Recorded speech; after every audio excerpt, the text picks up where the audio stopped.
तो देखा आपने किस तरीके से दिल्ली देश की राजधानी है, जहां कुछ समय बाद G20 की एक बैठक भी होने वाली बहुत बड़ी, उसकी स्थिति ये है। जब भी इस तरह की चर्चाएं होती हैं तो ये समझ में नहीं आता कि कहां से शुरू किया जाए, किसको दोष दिया जाए। प्रकृति नाराज इतनी क्यों हो जाती है?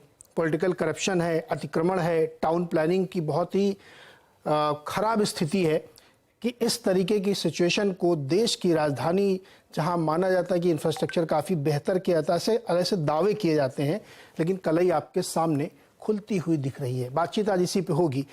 भारतीय जनता पार्टी के प्रवक्ता राजीव बब्बर जी हमारे साथ हैं, आम आदमी पार्टी के प्रवक्ता संजीव झा है, पर्यावरणविद विमलेंदु झा और टाउन प्लानर HS संचेती जी हैं। आप सबका सर बहुत बहुत स्वागत है इस चर्चा में। ऐसी चर्चाओं में अक्सर ये कहा जाता है कि ऐसी तो बारिश हमने कभी देखी नहीं है। 30, 40, 50 साल का एक आंकड़ा दिया जाता है कि इतनी बारिश हो गई है तो हम क्या करें, हमारे तो हाथ पैर फूल गए हैं। सरकारें हम लोग शायद इसीलिए बनाते हैं कि वो ऐसी किसी परिस्थिति से हमें बचाएंगे या वो ऐसी प्लानिंग करेंगे जिससे कि कभी भी कोई ऐसी सिचुएशन आए तो उससे निपटा जा सके आसानी से। और ये सिचुएशन काफ़ी दिनों से चल रही है।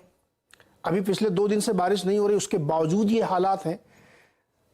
तो फिर ये सवाल बार बार उठता है कि केवल ये कह देना कि बहुत पानी बरस गया इसलिए ये हो गया, पीछे से पानी आ रहा है इसलिए ये हो गया, हथनीकुंड डैम बैराज खोल दिया गया इसलिए ये हो गया, ये बचने के तर्क हैं। दरअसल प्लानिंग में फ्लॉ है, पॉलिटिकल करप्शन है, नदियों इतनी सक्रिय कर दी गई हैं, शहरों के अंदर अतिक्रमण करा दिए गए हैं, जिससे ये तस्वीर बनती दिख रही है।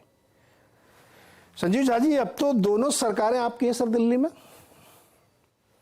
कैसा लग रहा दिल्ली का नजारा सर? देखिए नीरज जी, अभी 4 दिन से बारिश नहीं हो रही है और आज जो आप अभी बाढ़ देख रहे हैं ये दिल्ली के बारिश के कारण बाढ़ नहीं है। ये बाढ़ इसलिए है कि लगातार पानी हरियाणा या हिमाचल से पानी लगातार यमुना में आ रहा है, वो पानी इधर बढ़ रही है। 1978 में से ज्यादा पानी अभी है, 107.49 था 1978 में, अब ये बढ़ के 8.74 तक पहुंच चुका अभी की बात करें तो ये लगातार बाढ़ की पानी चूंकि दिल्ली में आ रही है, उससे ये बाढ़ का संकट है। एक बात। दूसरी बात, मुझे ये लगता है कि इस बात की थोड़े से लगातार, हालांकि मुख्यमंत्री जी ने भी चिट्ठी लिखा था और एक अभी हमारे जो जल बोर्ड के उपाध्यक्ष उन्होंने एक ट्वीट किया है वीडियो, बहुत जरूरी है आपको जानना भी और देश के लोगों को देखना भी। देखिए आप, ये जो आपका हमारा यमुना के साथ साथ 2 कैनल हैं, एक है ईस्टर्न यमुना कैनल, दूसरा है वेस्टर्न यमुना कैनल।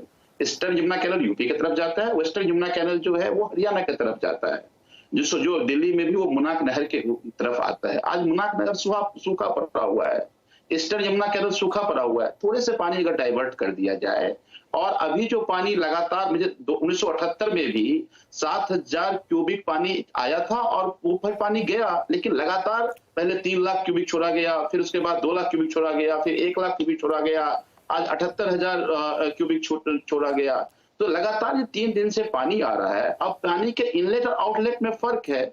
अब देखिए वजीराबाद तक हमारा तो आउटलेट 9 लाख क्यूबिक के करीब है, अब जब वहां पर ओखला पहुंच जाते हैं तो वो 3 लाख क्यूबिक है। तो इसलिए थोड़े पानी स्टेगनेंट हो रहा है। संजीव झा जी, 1978 में क्या हुआ था, 1940 में क्या हुआ था? आपके मुख्यमंत्री जी ने यानी केजरीवाल जी ने प्रेस कॉन्फ्रेंस करके कहा था कि मौसम विभाग ने ऐसा हमें बताया, हमें मालूम है, लेकिन शायद वो स्थिति नहीं बनेगी, और बनेगी तो मैं तैयार हूं, सरकार तैयार है। क्या तैयारी दिख रही है आपकी? सुना अभी आप लोगों क्या कह रहे हैं वो? नीरज जी, 2 बातें हैं। जैसा मैंने पहले कहा कि अगर ये दिल्ली के बारिश के पानी के कारण ये जल भराव होता तो आप कहते दिल्ली सरकार का नाम। एक मिनट संजीव जी, आप क्या बातें कर रहे हैं? एक मिनट, जनता को भरमाइए मत। मैं पॉइंटेड इसलिए लाना चाहता हूँ कि यमुना नदी कोई प्राइवेट नदी है क्या कि जो हरियाणा से चलती है और खट्टर साहब ने पानी छोड़ दिया? पहले बात तो निजी नदी नहीं किसी की, है ना, वो प्रकृति का पानी बरसेगा तो आएगा। नहीं सुनो ना आप, और ऐसा भी कोई सिस्टम नहीं कि केवल दिल्ली में पानी बरसेगा तो इसलिए वहां पे बाढ़ आएगी। भाई साहब, ये भौगोलिक जानकारी तो आप रखिए कम से कम। क्या है, कोई भी प्राकृतिक आपदा का समाधान 2 दिन में 2 मिनट में तो नहीं हो सकता ना। प्लानिंग क्या थी सर? 9 साल हुए आपकी सरकार वहां है, लंबे समय से क्या प्लान किया था? कोई आपात स्थिति के लिए कोई इमीडिएट प्लानिंग नहीं हो सकती।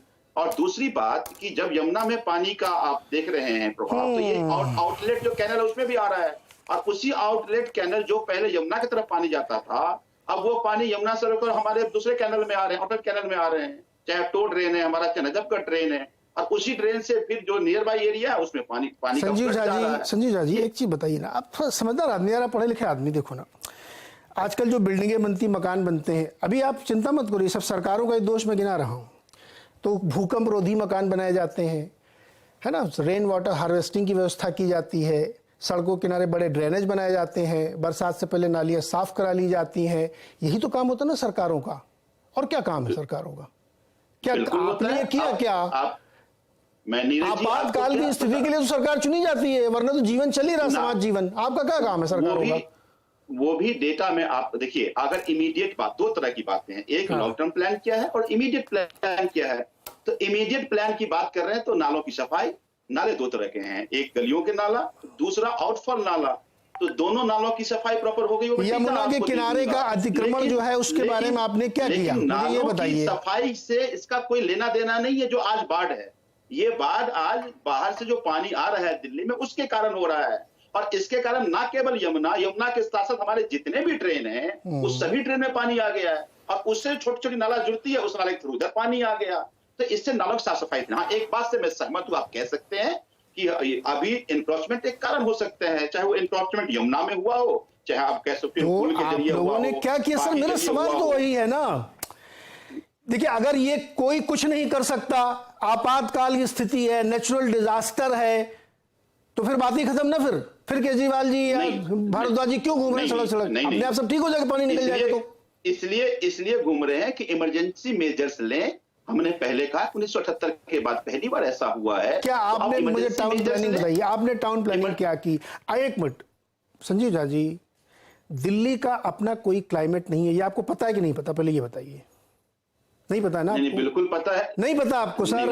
इसीलिए हर साल पोल्यूशन होता है, क्यूआई बढ़ता है वहां पे, क्योंकि हिमाचल में बर्फ गिर गई तो ठंडी हो गई, राजस्थान में गर्मी हो गई तो गर्मी हो गई, पंजाब में पराली चल रही है तो दिल्ली में पोल्यूशन हो गया। जब आपको दिल्ली की, एक मिनट संजीव झा जी सुनिए, आपसे समझना नहीं पड़ेगा। नहीं मुझसे, अरे मुझसे मत समझिए सर, अभी दो विद्वान बैठे उनसे समझ लीजिए, मुझसे मत। मैं तो बहुत ही मतलब अज्ञानी टाइप का आदमी, इसलिए मासूम सवाल पूछ रहा हूं कि जब आपको मालूम है दिल्ली की टोपोग्राफी, ज्योग्राफी, तो आपको उसके हिसाब से प्लानिंग करनी पड़ेगी ना। आपसे सवाल इसलिए सरकार में, आप अभी बाबर जी से भी पूछो, उनकी भी सरकार है यहाँ पे। तो मुझे ये जानना है कि दो लोकल गवर्नमेंट्स आपके पास हैं और ये आपको मालूम है कि यहाँ इस तरह की सिचुएशन आती है, तो क्या आपने तैयारी की, क्या आपकी प्लानिंग है? आप ऐसा तो नहीं कि अभी 6 महीने पहले आपकी सरकार बनी है, आप तो दिल्ली बहुत दिन से चला रहे हैं सर। प्लान बताइए आप। यमुना किनारे का अतिक्रमण हटाया आपने क्या?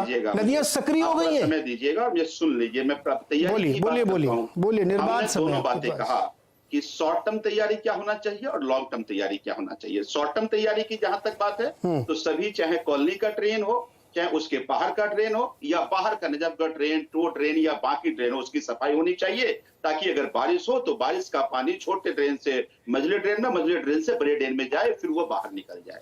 तो बारिश के कारण कोई जल भराव नहीं हुआ। अब जो 3 दिन से आप फ्लड का जो सिचुएशन देख रहे हैं वो यमुना में पानी आने के कारण हुआ है, और ये यमुना का पानी बाहर से पानी आया है। और मैंने आपको विस्तार से समझाया किस तरह से पल्ला में पानी आता है, पल्ला से फिर हमारा बैराज पानी आता है, बैराज से फिर आईटीओ में जाता है। सुनिए संजीव झा जी आप तैयारी नहीं, आप लॉन्ग टर्म प्लानिंग बता रहे थे, शॉर्ट टर्म तो आप बताइए, नाले वाले बता दिए, लॉन्ग टर्म क्या किया आपने? बताइए। तो मैं उसी पे तो आ रहा था। आपने हमारी पूरी बात नहीं बहुत लंबा सर निबंध, थोड़े परीक्षा नहीं चल रही यूपीएससी की, निबंध लिखना है यहाँ पे, जनता के पास इतना पेशेंस नहीं है। छोटा बताइए कि आपने क्या किया। तो आप ऑब्जेक्टिव सवाल भी नहीं है।